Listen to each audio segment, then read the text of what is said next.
warahmatullahi wabarakatuh. Perkenalkan, nama saya Aulia Tritami. Saya mahasiswi dari Universitas Muhammadiyah Profesor Dr. Hamka, program studi PGSD semester 4.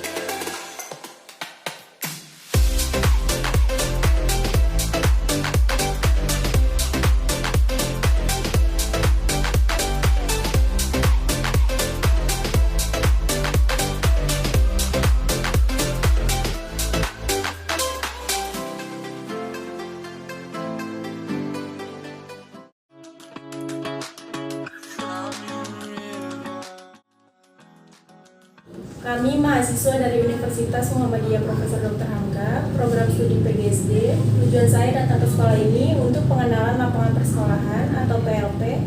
Sebelumnya, izinkan kami memperkenalkan diri. Saya Aryani Nur Bestari. Saya Aulia Tritami. Ya, saya Siti Masrika, Kepala PLP SD Pondok Rangon 2. Saya Ibu Binasti, Warga Pian Kurikulum. Oh ya, di sini kami mempunyai beberapa pertanyaan. Yang pertama akan saya tanyakan adalah bagaimana karakteristik peserta didik di sekolah ini? Karakteristik peserta didik berbeda ya Mbak. Kita kan di sini ada yang namanya satu kelas.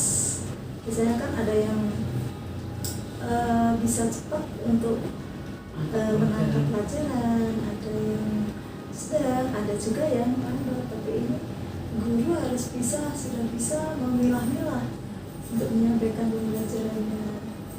Jadi ada yang sudah bisa, ada yang kurang-kurang, itu akan dikasih remedi ya, gitu.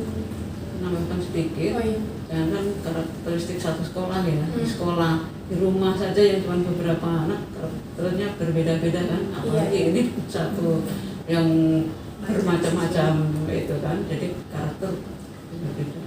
Oh iya. Kalau ada nggak sih hambatan yang dihadapi dalam menumbuhkan karakter yang diharapkan dari peserta didik?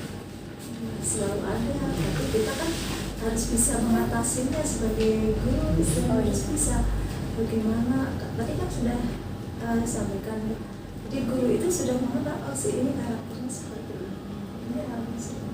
Jadi apa yang ada di kelas itu, guru itu sudah istilahnya harus menguasai. Kita harus punya metode, pakai metode ini, belum ini ganti metode untuk mengatasi. Oh iya. Supaya bisa tertangani semua. Bagaimana langkah ibu dalam menyusun struktur organisasi di sekolah ini? Struktur organisasi kita susun melalui rapat dewan guru ya. Jadi rapat dewan guru. Di sini kan semua paling di SD hanya kepala sekolah, wakil kepala sekolah itu ya dengan cara kita rapat dewan guru disepakati bersama siapa yang kita angkat sebagai wakil kepala sekolah. Yang guru kelas dan yang paling bawah itu di sini ada penjaga sekolah, petugas kebersihan. Mungkin kalau dulu kan disesuaikan DUK, namanya DUK ya, daftar urut kepangkatan gitu. Jadi kan kalau sekarang ya kemampuan nggak harus dulu, tapi siapa yang dianggap mampu istilahnya di sini yang memegang sebagai wakil kepala sekolah itu harus paling atas. Oh iya. Kalau kira-kira contoh tata tertib di sekolah ini seperti apa ya? Tata tertib di sekolah itu ada dua. Iya. Ada tata tertib sekolah yang harus dipatuhi oleh seluruh warga sekolah termasuk orang tua. Iya. Kemudian ada tata tertib di kelas. Kalau tata tertib di sekolah itu kita buat pada saat mau buat kurikulum. Kalau kelas kita kesepakatan sama murid. Oh iya. Mungkin kalau yang sudah besar 4, 5, 6 kita bikin kesepakatan, kita namanya tata tertib kan. Tapi kelas 1 juga, kelas 1 udah bisa juga. Jadi misalnya yang hal-hal yang ringan aja kalau kelas 1 kan.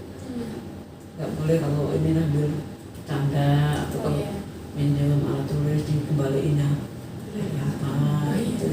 Jadi kita kesepakati kalau melanggar berarti apa maunya sanksinya itu Iya. ini anak-anak ini sendiri apa ganti Bu apa itu kesepakatan. Karena kesepakatan tiap kelas itu ada Beda-beda. masing-masing Oh iya, beda. beda. Selain di sekolah itu ada namanya peraturan akademik yang secara umum untuk siswa yang ada di sekolah ini. Ada juga kesepakatan yang untuk tiap-tiap kelas yang disepakati bersama dan ditentukan oleh anak-anak di kelas itu. Jadi mereka maunya ada gimana di kelas itu. Oh iya. Kalau apakah di sekolah ini rutin diadakan upacara bendera di hari Senin atau di hari lain? Maksudnya diganti upacaranya? Enggak, tiap hari Senin rutin. Tidak dengan pembina upacaranya juga bergantian. Oh iya. Jadi ada jadwal dari kepala sekolah, guru itu harus bergantian di hari Senin. Oh, dari kelas 6 dulu, kelas 6 A, B, C, D, nanti baru kelas 5 A, B, C, D. Oh berurutan ya? Iya. Oh iya. Dan di situ menyampaikan saya karakter tentang religius atau tentang nasionalis, disiplin. Jadi kita disampaikan yang membentuk karakter siswa. Oh iya. Baik Ibu, untuk peserta upacaranya ini, pesertanya ini kelas tinggi saja atau bisa bergantian dengan kelas rendah?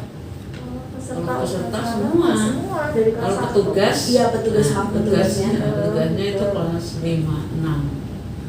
Berarti kelas rendahnya Kelas belum 6. bisa ya Ibu? Belum. Kelas 6 juga sampai semester 1 aja. Masuk semester 2 kelas 6-nya udah nggak ada Konsentrasi di kelas 6. konsentrasi. Baik.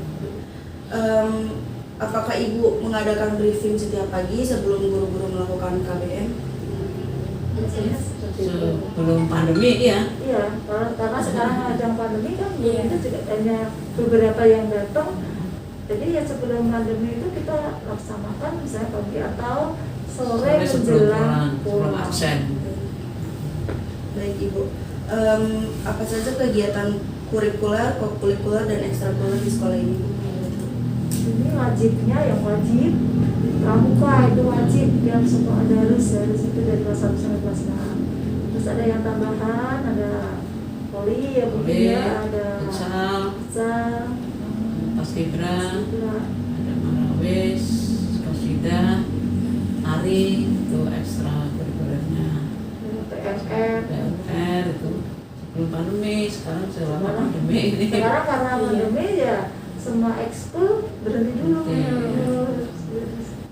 Baik Ibu, berarti yang diwajibkan untuk peserta didik itu hanya kegiatan pramuka saja Ibu ya? Sekolahnya ya, Ekskulnya wajib. Untuk penentuan jadwal kegiatannya dilakukan pada saat pulang sekolah atau saat hari libur? Apa pramuka? Pulang sekolah ya. Pramukanya, Ekstrakurikulernya, iya setelah pulang. Setelah KBM. Kan anak-anak pulang jam 12 kan. Nah, itu setelah itu pramuka atau silat kalau hari Senin kan silat. Setelah ekskul itu Di diberikan luar. setelah KBM. Jadi anak-anak setelah pulang sekolah sehingga tidak mengganggu KBM. kegiatan KBM di sekolah. Baik Ibu. Untuk kegiatan positif yang sering dilakukan peserta didik itu seperti apa ya Ibu? Yang Yang dilakukan dilakukan oleh peserta didik? Itu dalam kegiatan apa ya? Maksudnya masih ada hubungannya dengan ekskul tadi. Kegiatan positif yang sering Oh ini kali Ibu, pembiasaan kita. Iya, Nah, pembiasaan maksudnya. Pembiasaan tuh ya itu setiap Senin kan pacaran. Iya. Kalau Selasa itu kita senam bersama. Oh, iya. 1 sampai 4 bersama. Rabu itu pramuka, Kamisnya literasi, hari Jumatnya binroh. Yang Muslim di bawah, nanti yang Muslim di atas. Baik pembiasaan, maksudnya kegiatan pembiasaan. Pembiasaan. Jadi memang ada pembiasaan tiap hari itu ada dilakukan setiap hari Senin, Selasa sampai hari Jumat. Baik Ibu, selama dalam kegiatan-kegiatan tersebut ada nggak sih Bu kendala-kendala yang dihadapi oleh peserta didik? Ya sih kendala itu Ya, ada aja, selalu ada. Seperti apa tuh Bu kendalanya? Ya seperti anak yang ABK itu ya, karena ada misalnya ada anak ABK itu susah, iya susah untuk konsentrasi kan. Jadi ya ada yang di atas sambil ini, ada yang ngintip-ngintip, ada yang di kantin, ada yang Baik Ibu, latar belakang dibuatnya praktik pembiasaan kegiatan musik di sekolah. untuk menumbuhkan karakter siswa Iya. supaya lebih disiplin, lebih tanggung jawab gitu. Masa kegiatan di sini kan kegiatan agama juga religiusnya, terutama di situ. Kayak upacara kan kita menanamkan jiwa nasionalismenya, Iya. Disiplin. disiplin itu pokoknya kita tanamkan karakter Karakter, peserta ya. karakter dulu, jadi supaya karakternya itu lebih baik daripada yang kebiasaan. Baik Ibu. Ibu terima kasih atas ketersediaan waktunya Ibu untuk kami wawancarai sebagai pelengkap tugas mata kuliah PLP Ibu. Jika kami ada kekurangan kata-kata atau kata-kata kami kurang sopan, mohon dimaafkan ya Ibu. Sama-sama, kami juga dari Pondok. Sekian video wawancara saya di SDN Pondok Ranggon 02 pagi. Kurang lebihnya mohon maaf. Wassalamualaikum warahmatullahi wabarakatuh.